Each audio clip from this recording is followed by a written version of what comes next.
আসসালামু আলাইকুম, স্বাগতম জানাচ্ছি বিবিসি নিউজ আন্তর্জাতিক সংবাদে। শুরুতেই সংবাদ শিরোনাম, এরপর বিস্তারিত। যুক্তরাষ্ট্রের সম্ভাব্য হামলার মধ্যে ইরানকে যে বার্তা দিল সৌদি। ২৪ ঘণ্টার মধ্যেই ইরানে অভিযান চালাবে যুক্তরাষ্ট্র। স্টারলিংক যেভাবে ইরানের চলমান বিক্ষোভে তুরুপের তাস হয়ে উঠল। ইরানের ওপর হামলার জন্য ট্রাম্পের সামরিক বিকল্পগুলো কী?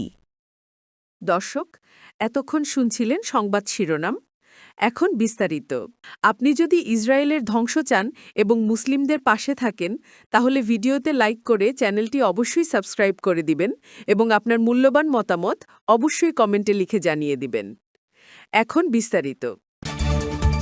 যুক্তরাষ্ট্রের সম্ভাব্য হামলার মধ্যে ইরানকে যে বার্তা দিল সৌদি। কঠোরভাবে বিক্ষোভ দমন করায় ইরানের ওপর যে কোনো সময় হামলা চালাতে পারে যুক্তরাষ্ট্র। এমন আশঙ্কার মধ্যে সৌদি আরব ইরানকে জানিয়েছে নিজেদের ভূমি ও আকাশসীমা ব্যবহার করে যুক্তরাষ্ট্রকে কোনো হামলা চালাতে দেবে না তারা। বুধবার ১৪ জানুয়ারি সৌদির সরকার ও সেনাবাহিনীর কাছের দুটি সূত্র বার্তা সংস্থা এএফপিকে এ তথ্য নিশ্চিত করেছে। সেনাবাহিনী সংশ্লিষ্ট সূত্রটি জানিয়েছে সৌদি আরব তেহরানকে সরাসরি জানিয়েছে ইরানের বিরুদ্ধে যে কোনো ধরনের সামরিক অভিযানের সঙ্গে যুক্ত হবে না সৌদি। একই সঙ্গে এক্ষেত্রে সৌদির আকাশসীমা এবং ভূমিও ব্যবহার করা হবে না। সরকার সংশ্লিষ্ট অপর সূত্রটি বলেছেন ইরানকে এ ব্যাপারে বার্তা পৌঁছে দেওয়া হয়েছে। ২৪ ঘণ্টার মধ্যেই ইরানে অভিযান চালাবে যুক্তরাষ্ট্র। ইরান ও যুক্তরাষ্ট্রের মধ্যে চরম উত্তেজনা ছড়িয়ে পড়ার প্রেক্ষাপটে মধ্যপ্রাচ্যের বেশ কয়েকটি সামরিক ঘাঁটি থেকে মার্কিন কর্মীদের সরিয়ে নেওয়া শুরু করেছে ওয়াশিংটন। বুধবার ১৪ জানুয়ারি একজন মার্কিন কর্মকর্তার নাম প্রকাশ না করার শর্তে জানিয়েছেন মধ্যপ্রাচ্যের অস্থিতিশীল পরিস্থিতির কথা মাথায় রেখে সতর্কতামূলক ব্যবস্থা হিসেবে এই পদক্ষেপ নেওয়া হয়েছে। তেহরানের পক্ষ থেকে প্রতিবেশী দেশগুলোকে সাফ জানিয়ে দেওয়া হয়েছে যে ওয়াশিংটন যদি ইরানের অভ্যন্তরে কোনো হামলা চালায় তবে পাল্টা জবাব হিসেবে মধ্যপ্রাচ্যে অবস্থিত মার্কিন ঘাঁটিগুলোকে লক্ষ্যবস্তু করা হবে। ইরানের এই হুমকির পরপরই ওয়াশিংটনের পক্ষ থেকে এই সেনা সরানোর ঘোষণা এলো। এদিকে ইউরোপীয় ইউনিয়নের উচ্চপদস্থ কর্মকর্তারা আশঙ্কা প্রকাশ করেছেন যে ইরানে মার্কিন সামরিক হস্তক্ষেপ এখন সময়ের ব্যাপার মাত্র। একজন ইউরোপীয় কর্মকর্তার মতে আগামী ২৪ ঘণ্টার মধ্যেই এই অভিযান শুরু হতে পারে। একই সুর শোনা গেছে ইসরায়েলি কর্মকর্তাদের কণ্ঠেও। তাদের দাবি প্রেসিডেন্ট ডোনাল্ড ট্রাম্প ইতোমধ্যে সামরিক হস্তক্ষেপের সিদ্ধান্ত নিয়ে ফেলেছেন, যদিও এর ব্যাপ্তি বা সঠিক সময় সম্পর্কে এখনও নিশ্চিত হওয়া যায়নি। মধ্যপ্রাচ্যে যুক্তরাষ্ট্রের বৃহত্তম ঘাঁটি কাতারের আল উদাইদ থেকেও কর্মী প্রত্যাহার শুরু হয়েছে বলে দোহা নিশ্চিত করেছে। যদিও কূটনীতিকদের মতে গত বছরের ইরানি ক্ষেপণাস্ত্র হামলার আগের পরিস্থিতির মতো বড় কোনো সেনা সমাবেশের লক্ষণ এখনও দেখা যায়নি। স্টারলিংক যেভাবে ইরানের চলমান বিক্ষোভে তুরুপের তাস হয়ে উঠল। ইরানে চলমান সরকারবিরোধী বিক্ষোভ দমনে গত ৮ জানুয়ারি থেকে দেশ জুড়ে কঠোর ইন্টারনেট ব্ল্যাকআউট জারি করেছে দেশটির কর্তৃপক্ষ।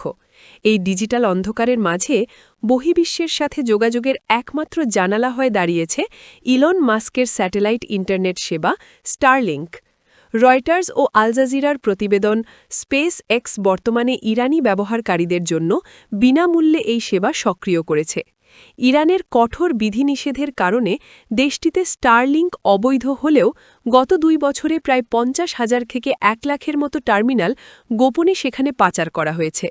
এখন এই ছোট ছোট ডিভাইসগুলোই বিক্ষোভের ছবি ও ভিডিও বিশ্বের কাছে পৌঁছে দিচ্ছে। স্টারলিংক মূলত প্রথাগত ইন্টারনেট ব্যবস্থার মতো মাটির নিচের কেবল বা টাওয়ারের ওপর নির্ভর করে না।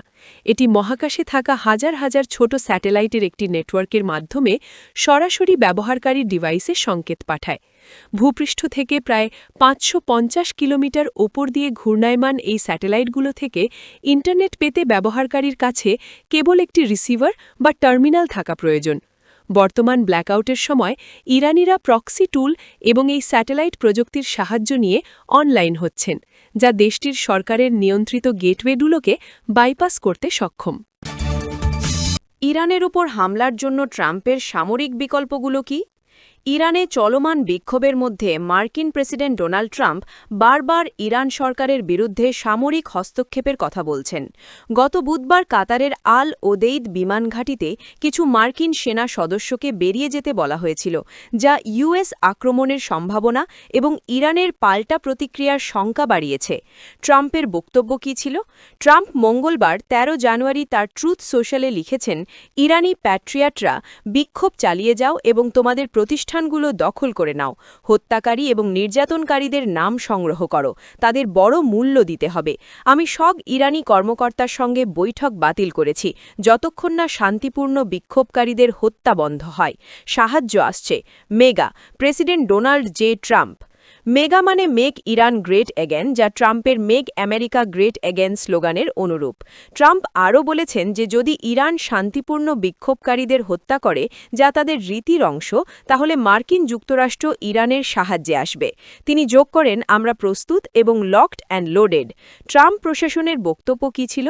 সোমবার White House press secretary Karoline Leavitt Fox নিউজকে বলেন, যদিও ট্রাম্প ইরানের বিরুদ্ধে কূটনৈতিক পদক্ষেপের পক্ষে, তবে তিনি জানেন যে প্রয়োজনে মার্কিন যুক্তরাষ্ট্রের সামরিক শক্তি ব্যবহার করতে কোনো দ্বিধা করবেন না। লেভিট আরও বলেন, এয়ার স্ট্রাইক একাধিক অপশনের মধ্যে একটা, যা প্রেসিডেন্টের সামনে রয়েছে।